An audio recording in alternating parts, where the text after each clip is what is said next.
sun is doing some interesting things this week, Leo. So let's get into them. Leo, this is your weekly tarot card reading from Born Without Boundaries Tarot. It is for Leo sun, moon, and rising sign. Wherever Leo is placed in your chart, this is for you, and it comes to you at the time that it's supposed to. So I'm going to start off with the astrology, and that's time sensitive, but the reading itself is lifelong, everlasting. So it'll come to you when it's supposed to, and I hope you enjoy it when it does. There's always an extended reading, and that link is right below, or you can join my Unbound membership here on Born Without Boundaries Tarot memberships, and it'll give you access to all the extended readings for the life of your membership, as well as all the perks of all the memberships. So check it out. There's a new video that comes out for you every single week, Leo. And Leo comes out at 8:30 a.m. Pacific time. That's over here on the West Coast. So remember to subscribe to the channel and ring that notification bell so that you know when I upload your favorite content. And if you want to join me for live daily tarot readings and live chats, that's over on my second YouTube channel, Astrology Motivation. I will attach the link above. So I said that it was going to be interesting. Let's start with the astrology. I said it was going to be interesting because there's some tough aspects between Leo and the sun. I'm sorry, between Pluto and the sun. But there's also some interesting aspects between Chiron and the sun. There is a new moon in Gemini. Up until that new moon in Gemini, Friday, if you see this video, all weekend long, there is I believe a sextile between the sun and Chiron, as well as this really, it's an unfavorable aspect, let's put it that way, between Pluto and the sun. What does this mean? It means that you're going through it. You're getting, like, it's coming to light things that you struggle with in ways that you can't run from it or hide from it or deny it. And ways that maybe you don't want to. With a sextile to Chiron, this is owning all of the things, especially if this has already happened to you, but maybe you haven't had complete emotional catharsis yet. Maybe you haven't finished dealing with it. It's all coming to the surface for you to, with the sextile to Chiron, it's saying that you've learned from it. It's saying that this is growth. This is a growth process. And for everybody in the zodiac, 100%, everybody's going through their own unique experience with their transition. For you, it's really coming to atonement for any kind of issues that you have with authority figures, especially that you had as a child, or it could even be coming from a past life with Pluto. If you've had issues with authority for your whole life, and that can be issues with authority as in clashing with authority, or issues with authority because you didn't have any authority figures in your life to look up to, and so you had to just kind of like figure it out for yourself. Any kind of maybe toxicity issues, drug use, stuff like that, all of those things, especially if they're connected, are really coming to the surface, especially the way that you've learned from them, what going through all that has taught you. So if there's any kind of pain or suffering that you've been going through when it comes to any of these issues, could even be the loss of somebody in your life, this is where there's healing. There's notable healing. There's, like, you know, when you have a broken leg and you can put weight on your foot for the first time. That's kind of how this energy feels for you. I would say externally, definitely watch how you interact with authority figures. It could just be contentious, if you will. But there's definitely a sense of, I think we're more on the other side, Leo. For you guys, I think it's more, you're aware of it all. You went through it all. That happened to you. Now, what do I do with it? And really just starting to learn how to put the pieces together and figure out, well, how do I use these broken pieces to make something? Or maybe I throw them away and they're not worth anything. But ultimately, it's being able to actually look and interact with all of this stuff and be able to start making decisions with it. This is why I think you guys are on the other side of the energy. But we're going to go into the cards instead of like right in the middle of it, and you're going to be getting some major surprises. Now, you are going to be getting some major surprises, because just looking at the astrology there, this is transformative energy. Pluto is heavily active, and when he has quasi semi square, I always get that one messed up. It's not a full square, but it's kind of, it's still really contentious. And any time Pluto is doing that, he is really like, this is about transformation, and you're not going to escape it. So this is what has to happen. A lot of us will be blindsided. What I'm saying is that I think you guys are on the other side of it. I don't think you're going to be blindsided by this. I think this is stuff that you've had to deal with for a while, and now it's being put in front of you, and you don't have a choice but to deal with it. I don't think this is going to be necessarily a tower moment so much as a moment of just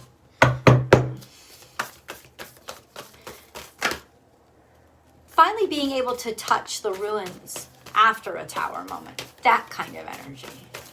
Leo.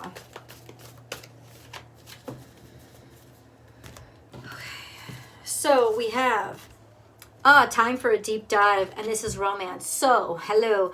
A lot of what's been going on in your romantic life or issues that you had in relationships, you're doing a deep dive. So a lot of this contentious, transformative, really difficult energy has been playing out in your romantic life. Issues that you have with your spouse currently, or people from your past. Somehow it's playing out, and it's really front and center and clearly demonstrated there, but you're going deeper. This could even mean that you decide to start therapy of some sort, because you want to fix things, you want to repair things, you want to dive deep. For some of you, it could even be that after all this healing has gone on, this is a new opportunity for new partnership, and the first time you think that you can actually welcome real love into your life. Time for a deep dive is 6, right? This is Venus energy. It's Libra energy. It's partnership, but it's also beauty. It's also falling in love with the exterior. Time for a deep dive, you have to understand, is not about the beauty of the exterior at all. It's about allowing yourself to be open and vulnerable to each other, not because you've qualified the prettiness levels, but because there's actual beauty. Intrinsic beauty, intrinsic worth. Then we have magic works through you, which is also transformative energy. This is Cancerian energy. I think that's more literal for you guys. As soon as I read that, I was like, magic works through you. So what is that saying? You're the ones, Leo, that are going to have the power here. You're going to be able to make a difference, or you're the one that has to make the change. One sounds accusatory, one sounds healing. You can, however way you want to hear it. You're the one that the deep dive comes through. You're the one that is taking the initiative or activating this change, or whatever it is that you have to deal with, the two of you have to deal with. This deep dive or introspection has to start with you. That's what that card means. Open to infinite possibilities. This is the Star card. So there is definitely some connection here. There's definitely some decision that's already been made, that you're open. You're open to trying new things, looking in new directions. I'm giving something different a chance. You're also like expanding and broadening everything that you are. So not making the same choices, but instead going deeper. Instead of trying to jump over, you're diving under.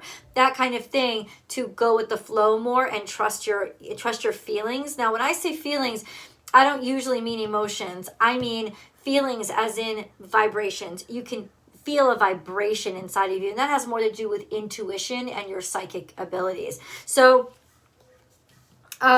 here it's like you were open to this, you've been open to this, you're open to trying different things to heal yourself. That doesn't necessarily have to be just with a relationship. It could also be with you, something like diving deeper, going deeper into healing from just it could be PTSD, it could be trauma, stuff that you've lived through, or different kinds of, I think it's more psychological. Dealing with Pluto, it's usually more psychological or spiritual than it is with the physical body, but it could be manifesting itself physically as well. So now it's like, okay, I'm ready to face this. That's, I think, ultimately, you're ready to face this now. And that's really powerful stuff. Freedom is yours. This is being liberated.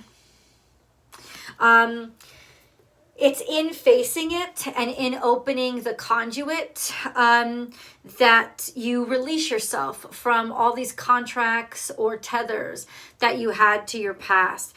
I don't think you can't do it without looking at it. And so this is what you're doing. This is also a card of encouragement because it means that the efforts that you take this week will liberate you. They will help. They will make you feel good, make you feel better. It could, for some of you, mean that you are released from an actual contract. So, but let me say this, and I'm not saying this for everybody. Metaphor. If you got divorced, it's because you've been thinking about it for a while. You've tried all the shit. It didn't fucking work. And now it feels like freedom to you. It's not something that's going, like I said, it's not going to sideswipe you. This is something that you're happy is finally happened because you could feel it happening for a while and it was just sort of like lingering in the air. So that is kind of like on the worst case scenario. Otherwise, this is, I'm finally free from what has tethered me and hurt me and upset me. And yes, I was an active participant in it. I'm not saying it's just about somebody else.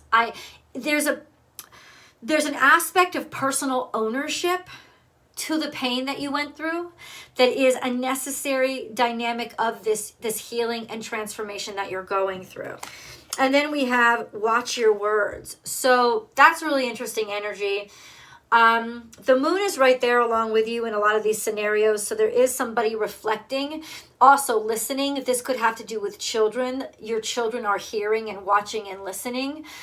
Be aware of that. Also a sense of somebody could be parroting your words, repeating them, also very childlike. A sense of getting your words replayed back to you, or you will. So ultimately, watch your words. Your words are really powerful. This also suggests Gemini energy. Watch your words. I just feel like this is more because the sun, okay. The sun right now is always your ruling dignitary, no matter what sign it's in. It doesn't have to be Leo, but it's in Gemini right now.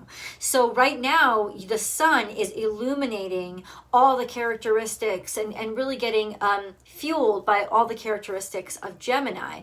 And Gemini is all about communication, all about one-on-one conversations, all about friendships, all about maybe short distance travel. It's all about intellect, thought. It's all about dealing with duality, the dualistic nature of who you are. And ultimately, I feel like there's going to be a moment this week where you hear yourself saying something and it reflects or echoes back to you and you're like, holy shit, did that just come out of my mouth? And I think that that's going to be the mark of when you realize maybe somebody was right about me. Or maybe somebody, it's like you finally hear yourself and how others hear you. And it's going to be a very powerful moment. Now, that does it have to be bad? No, it's for better or worse, dude. It's just how it's going to play out in your life. Let's go to these cards. I love these cards. Okay, both of these are in reverse and they both have to do with Libra, love. There's a dynamic here. So maybe somebody was falling out of love with somebody else or feeling like they were disconnected and didn't have a place where they belonged. This could be about a divorce in the past or just tension or feeling like you can't be loved or maybe there was something wrong with you. I'm not saying there was. I'm saying maybe you felt like there was something wrong with you. But I think that this is more of a breakup. If I could or definitely something causing contention within a relationship, and that would have been more of a long-term relationship, or being, let's put it this way, it could be as basic as being separated from people that you love. So it's either something that you're struggling with that's keeping you separated spiritually and psychologically from the world around you, like having trouble bonding with people, or it's being at a real physical separation, maybe being actually separated, something that's keeping you at a distance from being loved, like at a distance from love. And then we have DNA, which is all about healing. It's also dolphin energy, which is just like, let nature take over, or like trust. We'll get into this. Trust the flow. I'm hearing healing here. That's what I'm healing. Like healing on a deep metaphysical scale is what I'm feeling. So there's some sort of like deep therapy here. And then Libra, we have partnership come out in reverse as well. This doesn't bode well for love and partnership. There's definitely stuff that has to be worked on, and it's integral. So it's integral to you, it's integral to them, and these are the things that are why you're clashing. And maybe it's like the invisible enemy that you don't understand why there's these things that keep gnawing at you, especially if you love your partner. So this is when you start to reveal the invisible, and you start to be able to actually diagnose or see what the fuck is happening, what the fuck is going on. Libra energy in reverse is there's an imbalance here. You know, one partner's trying harder than the other, or one partner feels like they're doing more than the other. This could be definitely any significant partnership in your life. It doesn't have to be a romantic relationship. Overall, this could also be why romantic relationships haven't worked out your whole life. Getting to the root cause of what is getting in the way of you being able to have that kind of intimacy with somebody. And I don't mean sex, because sex is not intimacy. Not the same thing. We're all adults here, or at least we should be. If you're a kid, log off now. I don't make this for kids. This is what I'm saying is, like, as adults, we've all at one point or another had sex with somebody we did not even care about. Like, how many of y'all remember all the names of the people you slept with? Do you know what I'm saying? It's like, I know some of it, I do actually, but I know some people, and that's not, in other words, sex and love, two totally separate things. So this is what would have kept you from actual intimacy. Intimacy as being able to be vulnerable in front of somebody else or with somebody else, emotionally vulnerable, psychically vulnerable, spiritually vulnerable, physically vulnerable as well maybe. But ultimately it's more about that emotional, spiritual part of you. So there's something here, could have to do with family or history, that is causing these issues. And now you're seeing them. Now you're actually looking at them. Okay, where else do I need to go right now? These cards. Okay, for some. Oh, I want the moon. Oh, talk to me, God. You are good enough. Okay. You know, this is really beautiful energy for you. Okay, first of all the way in back, this is telling me something is coming from childhood, from your 4th house. A personal issue reaches resolution, but that shit happened way in the past. So it's definitely not some shit that happened this week. I don't even think it's some shit that happened this year. The fact that it's happening with Cancer energy tells me this is some shit that happened when you were a kid. Okay? So a personal issue reaches resolution. There's something that ended in the past but did not emotionally end for you. And that to me speaks of trauma, but it doesn't necessarily have to. But this is definitely, at the very least, it's a burden that you've carried for a long time. You are not good enough. And that is the horrible, terrible kind of condemnation that you have spoken to yourself, even if it was just in your own head for some reason. Full moon in Virgo, you are good enough, but it's in reverse. So it's not that you're not good enough. It's that you don't feel it. And this is really hard because Leos, you can't help but project charisma. And everybody always thinks you guys are doing so fucking well and that everything is fucking perfect. But the truth is that it's not. And this is the shit that just had to come up. It had to, like, how much can you really burn this off? You know, before it just starts to like make you implode. What is this feeling? Like feeling like you're not good enough for love. Which is so horrible for Leo because you are like the heart of love. Leo rules love. It's not even, Libra rules partnership. But Leo rules love, like being connected, being in love with life, being like, you know, romanticism, idealism. That's all like what makes you shine? What makes you radiate? What is like that God inspiration inside of you? Jesus, this is you guys. This is the sun. This is life purpose. And somehow feeling that you're just not good enough, like inherent, or that you felt somebody who you grew up with didn't feel you were good enough. And that is that kind of stuff that you really have to like make amends with now. Or it's like comeuppance. It's bam. It's right there for you. You have to deal with this now. Something is going to happen or come up that you have to deal with it. Poised. I think you're ready for this. So it tells me that in some ways you already knew this was coming. I'm not saying that you're comfortable, but I'm not saying you're comfortable with the reality, but you could you called this from a mile away. You knew this was happening. You knew this was coming. And it's like, listen, there's only so much you guys can prepare yourselves for. So don't freak out about it if you freak out anyway. Because the truth is, you can't prepare yourself for everything. But ultimately, you've seen the need somehow on some level to take preparations for this. And this is where the confrontation happens. So let's go to tarot. And we're going to get deeper into this and hopefully see what's on the other side of what you observed. I will talk to you over there. See you.